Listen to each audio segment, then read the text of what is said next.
한 주간의 이슈를 살펴보는 투데이 매거진 월요일 머니 트렌드 시간. 오늘은 경제부 노경진 기자와 함께합니다. 안녕하세요. 안녕하세요. 오늘은 어떤 이야기 나눠볼까요? 네, 요즘 편의점에서 매출이 가장 가파르게 오르는 품목 뭔지 아세요? 이제 뭐 더워지고 있으니까 아이스크림이나 맥주 뭐 이런 거 아닐까요? 네, 저도 그런 줄 알았는데요. 네. 살펴보니까 아직 편의점 품목으로는 낯설 수 있는데요. 바로 반찬이라고 합니다. 한 편의점 반찬류 매출 증가율을 보면요. 2015년엔 2.4%였는데 작년엔 13%, 올 1분기엔 무려 42%로 껑충 뛰었습니다. 보통 반찬류는 주부들이 장을 보다가 구입하는 모습을 떠올리기 쉽잖아요. 그렇죠. 그런데 이런 편의점 반찬들은 구입 연령대도 20대와 30대, 40대와 50대 이상이 비슷한 비율로 고루 분포돼 있고요. 남녀 비율도 남성이 51%, 여성이 49%로 거의 반반입니다. 네, 아무래도 1인 가구의 증가하고도 관계가 있지 않을까 이런 생각도 드는데요. 네, 맞습니다. 사실 지금 국내에서 가장 흔한 가구 형태가 1인 가구가 된 지 이미 오래됐잖아요. 네.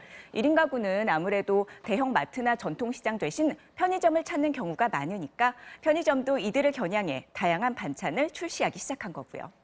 저도 이번에 보고 놀랐는데 예전엔 편의점에서 파는 반찬이래봤자 라면에 곁들여 먹는 볶음김치나 단무지 정도였던 것 같거든요. 그런데 이번에 보니까 고등어구이, 제육볶음, 계란말이, 젓갈류 등 정말 다양했습니다. 한 끼 반찬들로 손색이 없어 보였어요. 최근엔 이 1인 가구나 맞벌이 부부를 위한 반찬 시장이 대세긴 한 게 한 음식 배달 전문 업체가 사업을 확장하겠다면서 장보기 서비스를 시작을 했는데요. 처음엔 상품 종류가 일반 온라인 마트처럼 농수산물, 육아용품 등 다양했어요. 그런데 이 업체의 주요 고객군인 싱글족들이 찾는 게 요리 재료보단 이미 완성돼 있는 반찬류여서 아예 반찬 전문 서비스로 이름을 바꾸고 반찬 종류도 늘렸더니 주문 건수가 1년 만에 2배 가까이 늘었다고 합니다.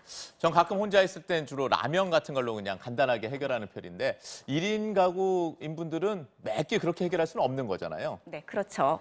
그래서일까요? 지난해 라면 매출이 3년 만에 증가세가 꺾였다고 합니다. 농심과 오뚜기 등 라면 제조업체 4개사의 작년 매출은 1조 9,870억 원으로 2016년보다 2.6% 감소해 2조 원을 밑돌았습니다. 업계에선 그 이후로 인기를 끌만한 신제품 출시에 실패했던 점, 그리고 1인 가구를 겨냥한 다양한 간편식들이 쏟아져 나오면서 그 대체제인 라면의 인기가 예전만 못한 것 아니냐는 분석을 내놓고 있습니다. 1인 가구 증가로 인한 식품 시장의 변화 또 하나 짚어볼까요? 네. 우리가 예전에 학창 시절 도시락 반찬으로 가장 인기 있었던 거 뭘 꼽죠?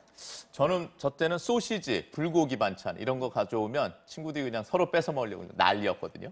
네, 정말 과거엔 이런 육가공품 중에서 비엔나 소세지나 김밥용 햄 같은 게 인기였어요. 그러니까 엄마들이 볶아주거나 계란물 풀어서 부쳐주는 반찬용 햄이요. 네. 그런데 이들 매출이 자꾸 줄고 있어서 해마다 비엔나 소세지는 2.3%, 사각햄은 8.5%씩 감소하고 있다고 합니다. 반면에 굽거나 데우기만 하면 쉽게 먹을 수 있는 프랑크 소세지나 베이컨 소비는 크게 늘고 있다고 합니다. 프랑크 시장이 연평균 5%, 베이컨 시장은 10% 가까이 성장했다고 하네요. 반찬용 햄을 즐겨 먹을 아이들의 수는 자꾸 줄고 있고 간편한 먹거리가 필요한 싱글족, 맞벌이 부부는 늘고 있으니까 이 역시 자연스러운 결과겠죠.